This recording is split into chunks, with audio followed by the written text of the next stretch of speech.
महाराज जी, सत्मार्ग और सत्कर्म करने के पश्चात भी जब कार्यों में विघ्न होते हैं तब मन बड़ा विचलित होता है। इससे ऐसा भी लगता है विघ्न कि ना हो तो सत्कार्य कैसा? जिसमें विघ्न ना हो तो सत्कार्य कैसा? ये माया विघ्न डालेगी सत्कार्य में, और हम सत्कार्य करने वाले हैं, इसलिए हमको बहुत संघर्ष लड़ना पड़ेगा। सुबह रघुनाथ जी का राज्याभिषेक तय हो गया और शाम के ही 14 वर्ष का वनवास। देखो, भगवान सच्चिदानंद है ना, तो इन्हीं के जीवन में देख लो। सुबह रघुनाथ जी का राज्याभिषेक होने वाला, पूरी अवध में आनंद बधाइयां बजने वाली हैं, और शाम के ही शोक पूरी अयोध्या में छा गया। माता कैकेयी जी के द्वारा ये 2 वरदान मांगे गए, 14 वर्ष विशेष उदासी, भगवान का वनवास, और भरत जी का राज्याभिषेक। महाराज का प्राण छूट जाता है, दशरथ जी का, सब माताएं वैधव्य को प्राप्त होती हैं। पूरी अयोध्या 14 वर्ष तक वियोग अग्नि में जलती है, और कहाँ सुबह आनंद होना था।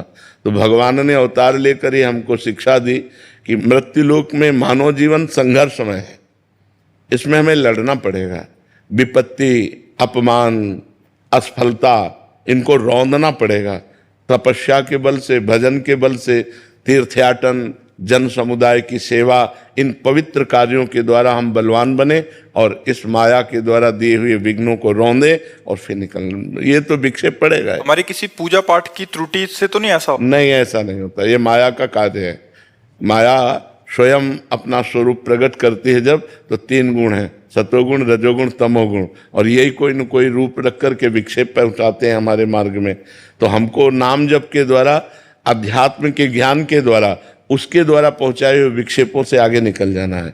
बड़े बड़े सिद्ध संतों के जीवन में विक्षेप हुए हैं, तो फिर अपने लोग तो साधारण जीव हैं, बड़े बड़े सिद्धों के जीवन में विक्षेप पहुंचे हैं। तो हमको चिंता नहीं करनी, हमें संघर्ष करना है, हमें हारना नहीं, निराश नहीं होना, उदास नहीं होना, और ये निश्चय रखना है इसी जन्म में हम माया पर विजय प्राप्त करके भगवान को प्राप्त करेंगे, क्योंकि हम भगवान की शरण में हैं, भगवान का नाम जप करते हैं। ये निश्चय कभी बदलने ना पावे, ये निश्चय दृढ़ रहे, भगवान का भरोसा दृढ़ रहे, और भगवान का नाम जब चलता रहे, आप विजय को ही प्राप्त होंगे।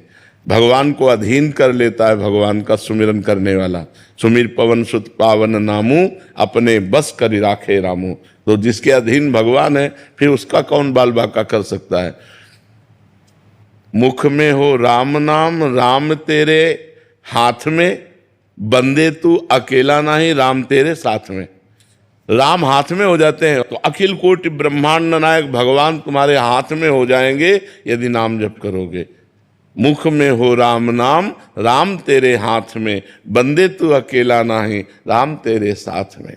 बस विधि का विधान जानी, हानि लाभ सहिए, जाहि विधि राखे राम, ताहि विधि।